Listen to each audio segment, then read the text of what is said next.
Welcome back to the Late Night Gamer and my final thoughts on the Advanced Squad Leader Starter Kit number 1 from Multi-Man Publishing.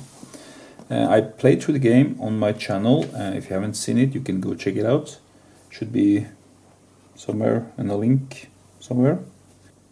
So, but this video is about sort of the sum of that gameplay and my impressions of the game as a whole. So let's start by looking at the components. Right, so the game, what you get in the box, you get, well, it's not going to be an unboxing, but you get 2 maps. You do get a rule book, which is not very long.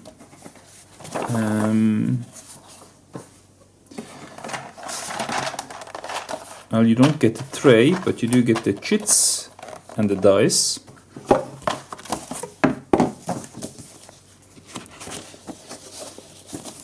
You get some necessary charts, and you get the scenario. You get scenarios. You get 3 double-sided scenarios, 6 scenarios. I mixed in some player aid sheets in there as well, which is very useful. So you do get quite a bit in the box. The game is not very expensive. It can be hard to find sometimes, these products from Multi-Man Publishing, but right now I think it's in print. So you get quite a bit, and it's not expensive, as I said. And 6 scenarios is enough for you to really get a taste of the system, and it builds up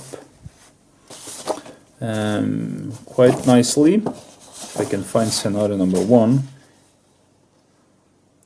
retaking Vierville. So that's a scenario, 5-turn scenario, relatively short, but gives you a lot of units. It's only infantry, and there is no support weapons. Scenario 2, which is what I played, or which is what we played on the channel, is War of the Rats. It's a more complicated scenario. It's longer. 6-turn scenario, not by much. But the units involved now also includes light machine guns, medium machine guns, for the Soviets, and for the Germans we'll have demolition charges and light machine guns, and flamethrowers, and medium machine guns. So it's the lot. This is everything basically that's in the box in terms of equipment. Scenario 2, as I said, well, it's between the Russians and the Germans. Scenario 1 was between the Germans and the Americans.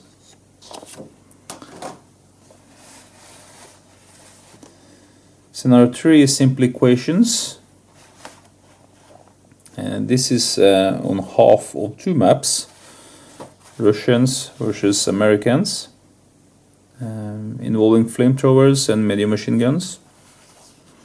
Quite a lot of units, more units actually than War of the Rats. There are 14 troops, 14 American troop squads just here, first liners, and then some more, so quite a lot. Scenario 4 is also quite a lot of units. Welcome Back, it's called. It's played on the entire map Y. Flamethrowers, medium machine guns. So a fair amount of support weapons also there. Almost a 6-turn scenario. Well, clearing Colleyville is number 5.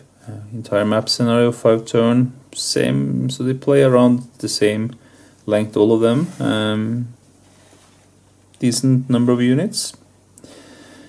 No flamethrowers, no demolition charges though, but a lot of machine guns. Last scenario is released from the east. Russians versus Germans. 6 turns. And quite a lot of units, 14 elite squads from the Soviets, 9 elite squads from the Germans. some leaders and machine guns. So quite a bit of units to move around. And the reason I chose War of the Rats was simply that, to play on the channel, was simply that these, with 14 units here in Soviets and 9 on the Germans, the turns will take quite a bit. So in order to try to condense it, I chose a scenario with fewer units, but also with flamethrowers, machine guns and demolition charges. Yeah. So this is the quick reference data card with tables. So it's a little bit on the thin side. I wish it was a little bit more sturdier, but it's perfectly serviceable. You're not afraid of breaking it or tearing it while using it. But it could be a little bit thicker, I guess, if you want to wish for something in this game. The dice are nice. I like these dice. Well, they're quite small, but they are dice, just normal D6s. And you get a fair amount of chits. You get 3 nationalities in here, German, Russians and Americans. Different leaders and different squads and different troop quality as well. Half squads and full squads. Enough to play all of these scenarios, of course. There are some support weapons. And you do also get all the information counters that you need. I did not run out of information counters while playing. So in the box you get map Z and Y. And all the maps in the ASL system and the ASL starter kit systems are separately numbered or lettered. They have a separate unique identification code, so you can actually mix and mingle the maps. You have to, in some cases, mix and mingle the maps in order to play the scenarios. But starter kits, of course, fully contained system. The maps are cardboard. Some would like the drawing, some would not. I think it's okay. Perhaps a little bit old-fashioned, if you want to be picky about it.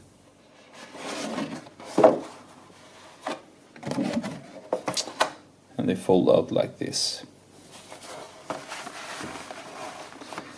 Can be combined.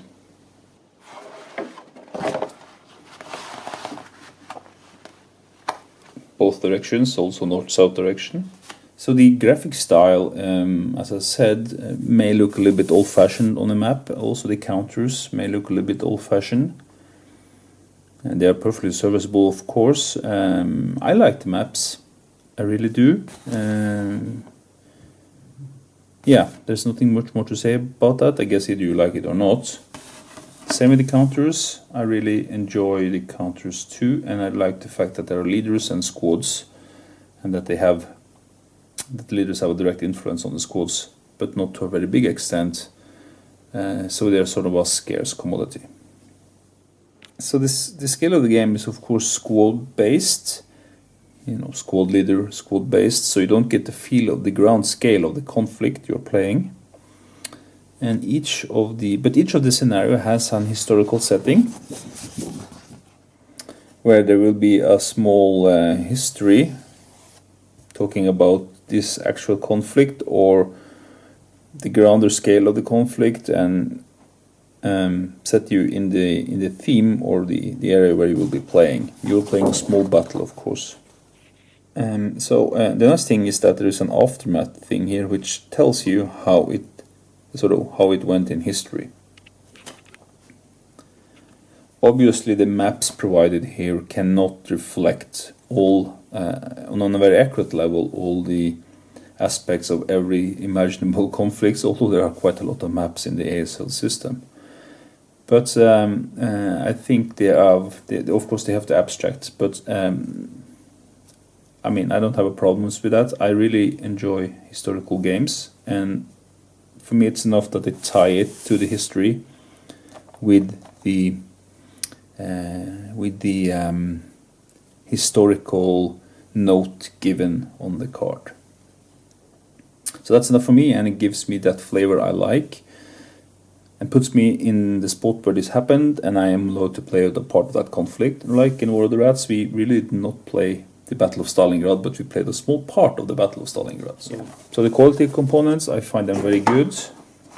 the amount, how much you get in the box, 6 scenarios for this amount of money, and with all the different units, 3 different nationalities.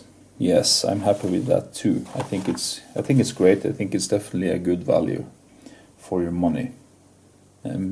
Perhaps the graphics is a little bit outdated, but what's not so good, if I was to put on a minus here, is that you really need these extra charts. And I get mine from Board Game Geek. You could too, of course, but they do require that you have a knowledge about Board Game Geek and know where to find it. And I had to print it out, and I even made notes on it too. So that's, well, perhaps something that's not super good. Having said that, this game has a lot of support from the community, so you can easily find almost every imaginable charge and help and aid you need. If you want to buy this game, you may want to find the 10th anniversary edition, because it has the most updated rule set in it. So that's something to look for. I think a review of any wargame should include a detailed look at the rules, and as you can see, they are quite densely written. There are not too many pages, and it's even written on the cover. They start directly with the rules, and it's right up to the end. There are 12 pages, and there are 12 pages of rules. You need to read it all, not in a one go perhaps, but as you go through the game. What's nice though, there are colorful illustrations to show line of sight and how the prep fire phase work, for instance, on this page. I mean, this is how movement works and how defensive firework, and there is also some for close combat and so forth. So it is richly illustrated. So it is an index here where you can actually look up on definitions, and if you're wondering about CX, you look up CX here and you see what it reads, and it has a reference to rules. And almost there are very few times that you can't find what you need in the reference, so it's very, very well laid out, and without this it would be very difficult to play the game, but it's here and it's good, tremendous help. So that's really great, really, really great. And it gives direct reference to the rules, so you can then find out what it means, and then you go directly into that rule, and you find the rule number, and you read what you need. Some of these rules are quite long, and it's not so easy always to find the exact thing you need within the rules, but they are never more than half a page, I think. The longest are half a page. So eventually you would know where things are, and it's not too difficult to find. With the reference, I would say it's easy to find. So the rules are clearly laid out. Some war games now comes with a playbook where there are examples of play. The starter kit here do not do that. So if it was to be enhanced, that will be it. Put in a playbook with an example game and a few turns where you can move the counters, read and make some calculations yourself and see what the book says the calculations are, and to see if you have understood it all. So it's a suggestion for a little bit of enhancement. It may drive the cost up a bit, I don't know. Yeah, if you want to play through, you would see that the sequence of play is quite long, with many different phases. I think it's very, very nice because it gives a super simulation of real-time action. Defensive fire is not just firing once, but you can actually, under the right circumstances, fire many different times, for instance. And it has an effect on movement also. If you fire on one squad, there might be residual firepower that will hinder the next squad to move through that area and so forth. The sequence of play helps that tremendously. It's a bit sort of, when you go through it, there's a lot of steps to remember. Well, you have reference sheets. You can look in the rule book for the different phases. But still, it's a little bit, it's not, there are many war games that are easier to play in that sense. Right, every war game when you go review should have a look at combat resolution. Again, I will refer to my playthrough, but in a sense, you look at the firepower, which is the first number on the chits. Say here in this example, the Germans will fire on the US squad, and they will form a fire group. You can have that in this game, which is nice. Well, there are many aspects to calculating firepower, but let's say that these two would do that, so they will calculate their firepower, adding up together the numbers. You will then look at the distance to see if there are any modifiers to that firepower, and then you will take into account cover values. And there are many different facets of that. I won't go through it all now, but it's in that sense it's quite standard to many war games. And when you have done that, you will find the firepower closest on the downside of you. Say you have firepower 10 in this case, you will roll then on the 8 column, and you will make 2 dice roll and you will get a result. The lower the better. They can be killed in action, it can be a morale check or pin check. And that roll is modified by cover values. And then you roll towards the morale of the squad to find out what happened to it. To give an example, what I mean is that if these Americans want to attack the Germans down here, like this, put it like this, so if this guy then moved out here, he will get fired upon, and perhaps he survived and went here, then there will be residual firepower in the squad where this guy was, so any other US troops moving into this area in this movement phase will have to check, or actually will be attacked by this residual firepower, which simulates fire going in and through the hex. So there's some sort of simultaneous action there. So I think the gameplay make a lot of sense, and it's quite flexible. You can do a lot of things. For instance, if you lose, well, let's see if we can put up. So if a squad loses its machine gun, you can pick it up with an enemy unit. You have to roll a die, so you may or may not be successful. It happened in my game. I was not able to get that machine gun and find it quickly. It took 2 turns before the Germans could acquire that, and when you have an enemy machine gun, there is limitations to what you can do. You can't fix it if it breaks, and it breaks more easily and so forth. So the game really has a way of surprise you in that sense, and a lot of things can happen. I mean, as I said in my game, this happened. They picked up a machine gun, couldn't find it, took some time until they found it, and eventually it broke and they had to throw it away. And then later on, some other Germans tried to blow up a building. So they tried to blow up a building with this demolition charge. They was able to place it inside the building with a lot of enemy troops, but it was a stud, it didn't go off, so nothing happened. And that was just fantastic. That's sort of things that I really remember from this game. I had a leader that tried to rally, a German leader. He was running away. He was broken, he was running away into a building, and he tried to rally, roll for his morale. He rolled so badly that he was wounded and actually died. So he was so in game terms he would have been wounded in the previous fight and then crawled off into a building where he succumbed to his wounds. So we have different nationality here. Very briefly, do they play different or not? I mean, is it the same if you play the Germans or the Russians or the Americans? Well, here are 3 elite troops. Well, they look the same. They have different squares and circles around their elite status. E is elite. They have different firepower, you can see that. They have different sub-numbers up here as well, which is their ability to lay smoke. Russians can't lay smoke at all, so they have to develop a different strategy. Smoke sort of covers your approach.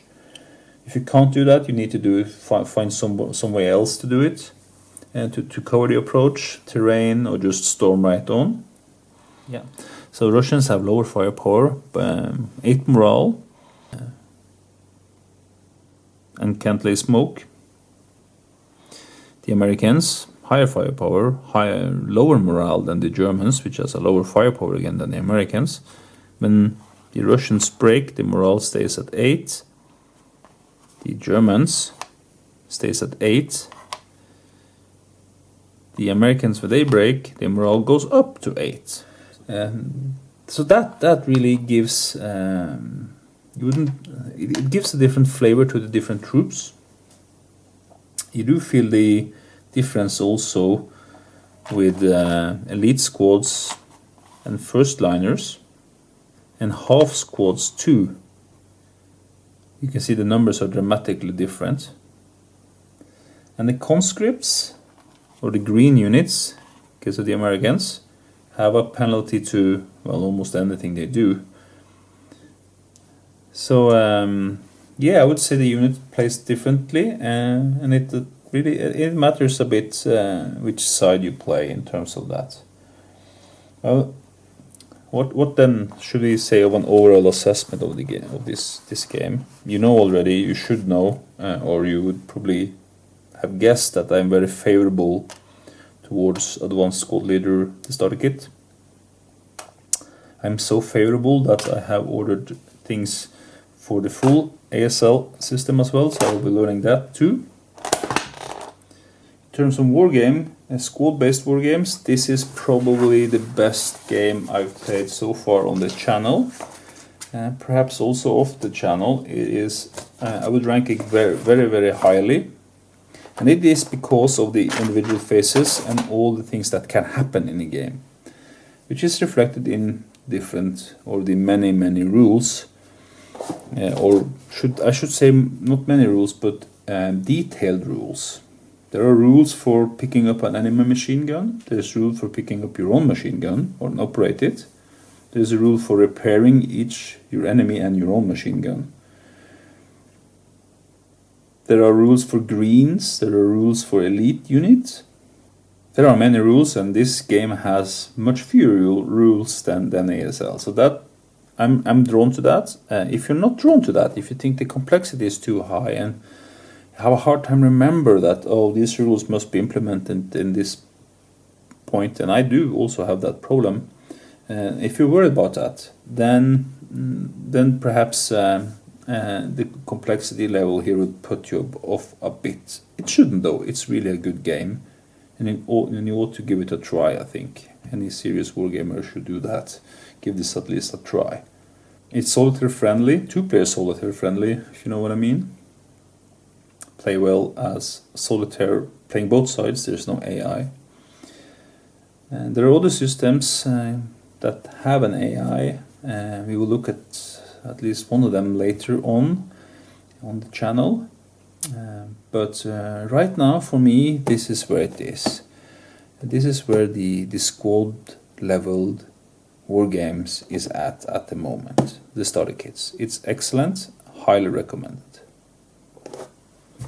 Well, that's all for me now. Thank you for watching, and I hope to see you soon back on the channel playing more games.